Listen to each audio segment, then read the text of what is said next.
So in life, there's something called cause and effect. When someone punishes you, it's only natural that you will want to respond, especially if you have the physical means to do so. This isn't just something that applies to individuals. It extends to nations as well. It's a cycle of retaliation, and we're seeing it unfold right now on a global scale. The United States has long been in a position where it could bully its neighbors or impose tariffs and taxes, confident that its economic power would back it up. But things have shifted dramatically. The 10% tax on China that was supposed to strengthen the U.S. economy is actually backfiring, spectacularly in fact. This is not the China of the 1990s, nor is it the China of 2010. This is a completely different beast. China is now the world's largest manufacturing and industrial economy. In many key industries, China has not just caught up with the U.S., it's outperformed it. Trump's so-called four-dimensional chess is unraveling right before our eyes. China, under Beijing's leadership, has responded to the U.S. tariffs with their own tactic. They've imposed a 10% levy on cars imported from the U.S. This move will directly hit automakers like Tesla, GM, Ford, and Mercedes, all of which rely on exports to China. What does this mean? It means the cost to export heavy engine cars from the U.S. to China will now sit at 25%, effectively slapping a massive tax on American cars.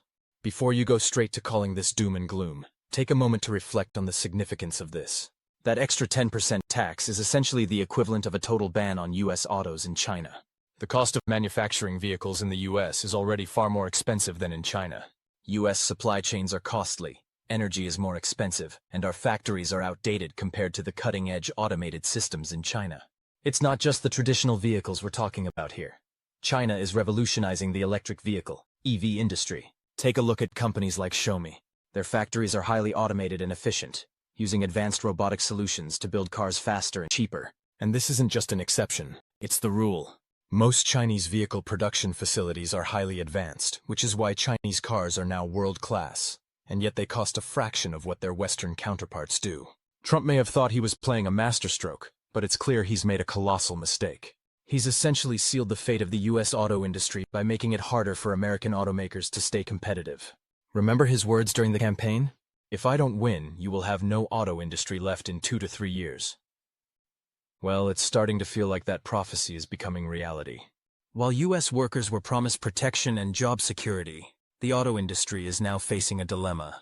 If exports to China drop as they have been, U.S. car companies will face massive losses. This is a basic cause and effect scenario.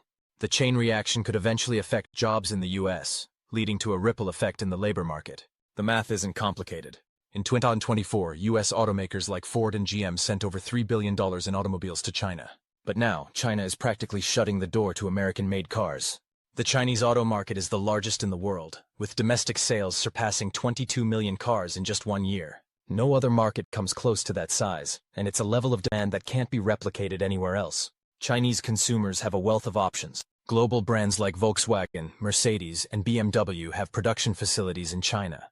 And local Chinese brands like BYD and NIO are gobbling up market share from their foreign competitors. If U.S. automakers can't keep up, Chinese buyers won't even notice. They'll just continue buying domestic or foreign brands that already produce in China. Take Ford as an example.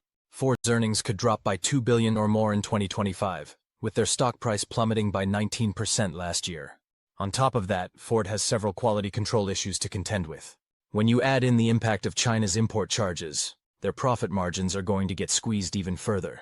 Their shipments to China will likely drop, and even if they try to sell, they may end up losing money on every vehicle. This is where things get tricky for U.S. businesses. While Beijing's tariffs may not hurt China's economy significantly, they have the potential to destroy U.S. manufacturing in the process. Instead of focusing on strengthening domestic industries, America has been preoccupied with global escapades, leaving China to build up an industrial ecosystem beneath the radar.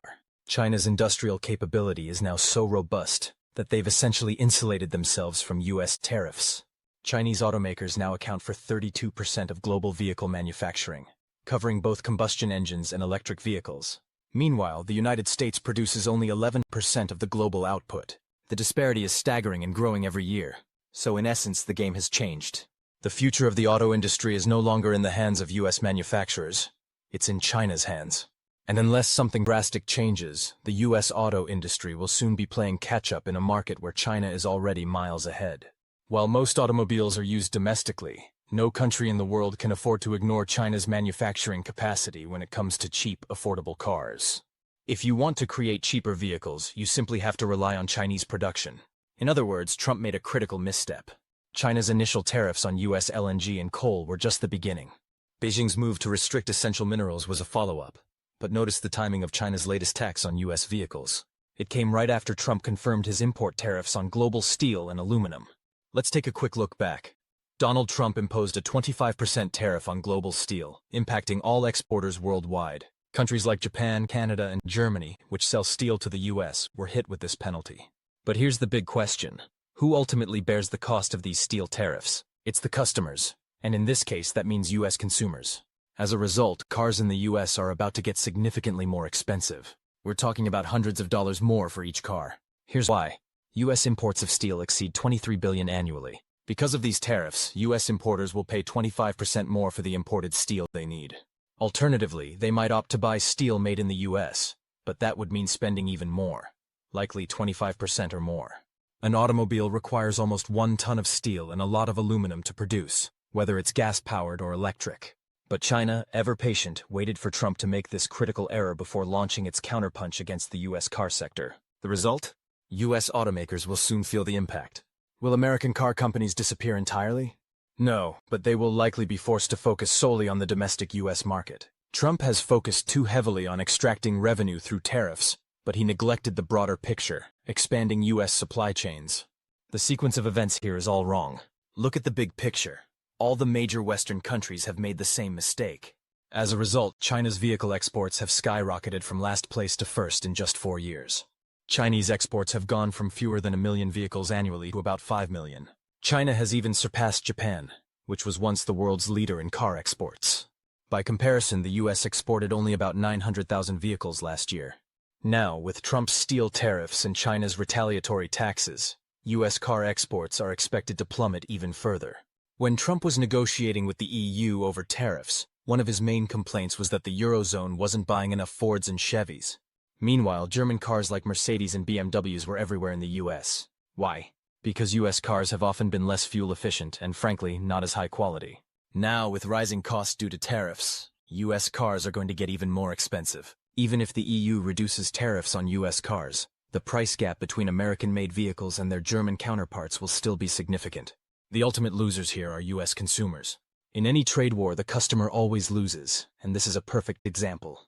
Americans are about to pay much more for cars that might not offer the same value as those from overseas manufacturers. Now, don't get me wrong, I'm all for supporting American-made products.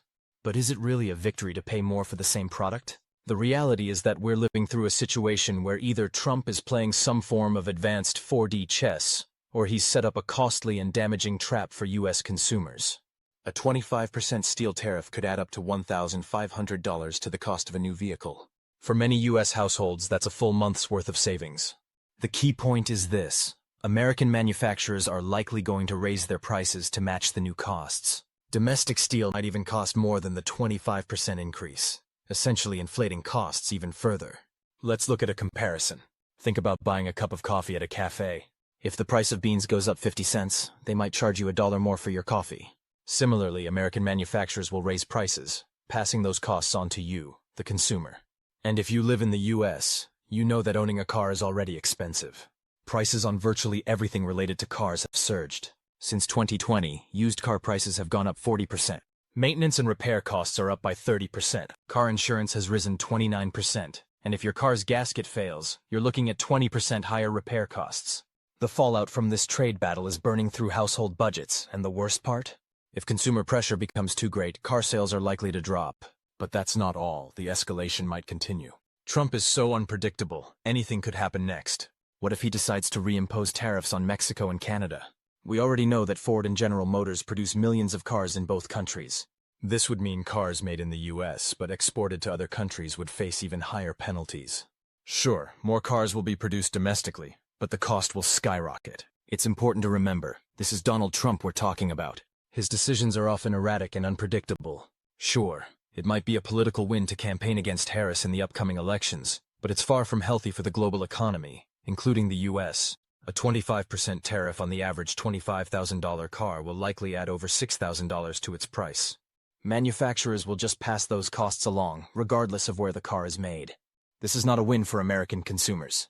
Ultimately, this will result in fewer sales for U.S. carmakers. The real question is, how will they compete with China, which is relentlessly advancing?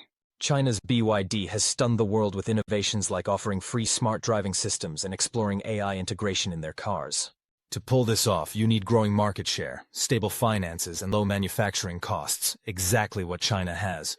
This development will have significant consequences for Western automakers, and that's why Trump's trade battle is so counterproductive. Just focusing on tariffs won't cut it. The real damage comes from the second and third order effects, many of which we can't even predict right now.